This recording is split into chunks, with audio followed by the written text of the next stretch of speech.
So if you're watching my videos, you are probably interested in keeping this planet alive and well, and I am also interested in that.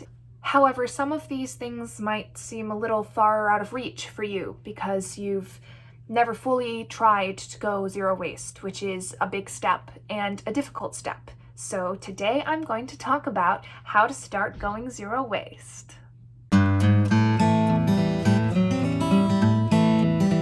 I started to go zero waste about a year ago when I was traveling in Europe, and I realized every day how much waste I was collecting, whether it was water bottles or little pieces of paper that I got from ticket stubs, that plastic straws that came in my drinks and things like that. And it really made me think about how much waste the individual person creates in a day, and how much of that is unnecessary, and how much of that we can change just by thinking about what we buy and thinking about what we actually need. So the very first thing that I started to adjust to create a more zero waste life was my hygiene routine.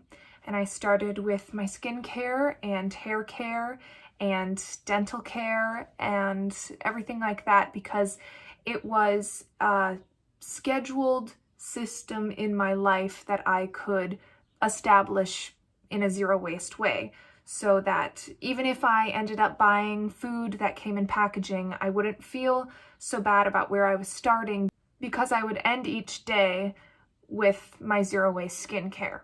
This way you have an established zero waste system in your life. However, becoming zero waste starts with what you buy and where you buy it. There's a lot of debate between buying things ethically sourced and buying things completely zero waste, and which one is really better for the planet and for the people living on this planet. I think it's important to find the best mix that you can. So, how do you make sure your money is going in the right places while also getting zero waste products that you can use in your everyday life? Well, it starts with establishing an agreement with yourself.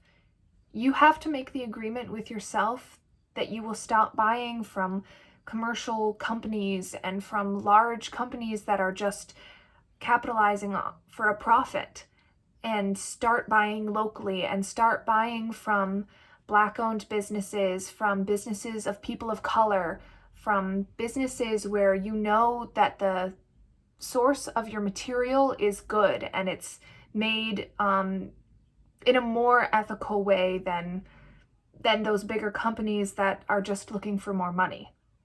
This is where doing your research comes in. It's really important to do your research and know where the products you're buying come from. In the description below, I will link a whole bunch of Black-owned businesses that I have found that are super eco-friendly and you can start buying from and make it a part of your everyday.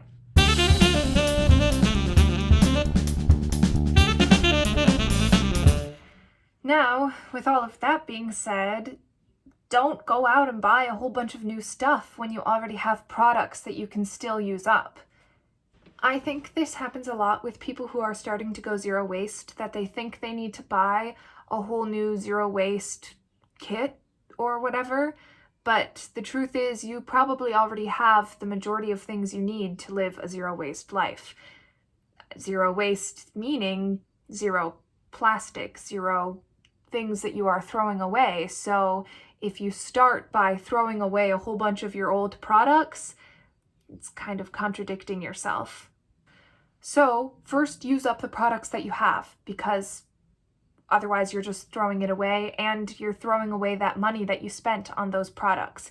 If you're having a hard time using up those products because they didn't work or for whatever reason, you can always donate those products to thrift stores or homeless shelters, to people who will actually use those products, who need them. So once you've used up all of your products, that's when you can start buying your shampoo bars, your soap bars, etc. in all zero waste packaging. And that's also when it's best to buy from Black-owned businesses, from people of color, from your local farm market, and places that you know. So you're consistently buying products that you know where they come from, that you know where your money is going and you know is good for the planet.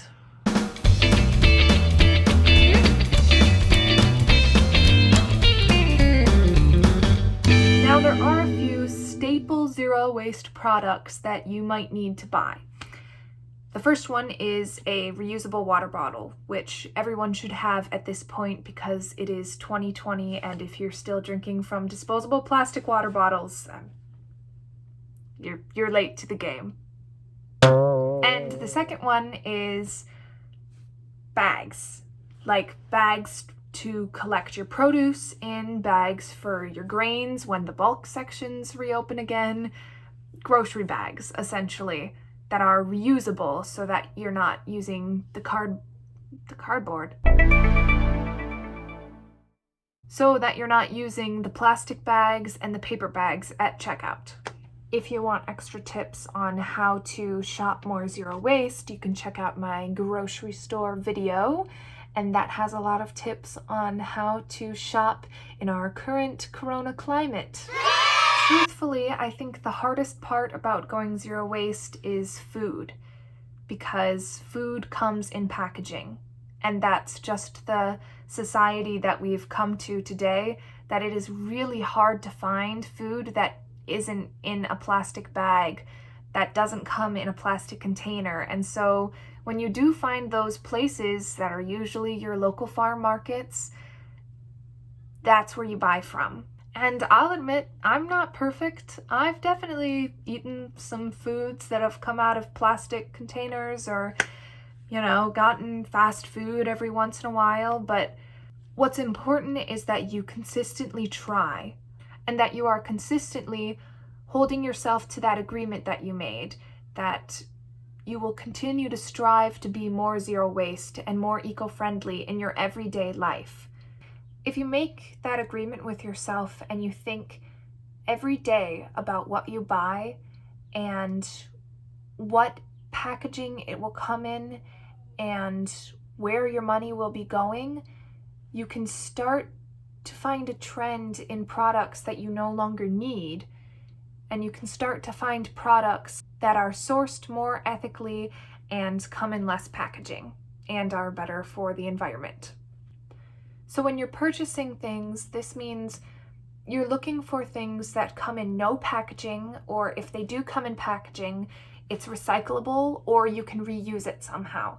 So for example, I use a lot of cans and glass jars that I get from foods that I buy for my plants and my little plant seedlings that I start growing. So that's one way that I can start to reuse these products that I'm buying. But the bottom line is, there is no magical way to do this or guide into doing this. There's one rule, and that is create zero waste. And there are a lot of different ways that you can do that, but there are a lot of different people in the world, and every single person can make a difference. So whether your plan is to cook completely zero waste meals, install solar panels, or simply drink from your reusable water bottle, everything that you do will make a difference. Also, it's always going to seem difficult and so far out of reach until you actually start doing it. And then once you start doing it, you'll start understanding more how little things that you do in your everyday life can start becoming more zero waste, and you'll find resources that you love and you can trust and will help you on your zero waste journey. And I mean, we also have this great thing called the internet where you can find all of these different resources to become more zero waste. Like, for example, this YouTube channel, which you should share with all your friends. The world isn't going to benefit much from one person being perfectly zero waste. It's going to benefit from a bunch of people doing it imperfectly.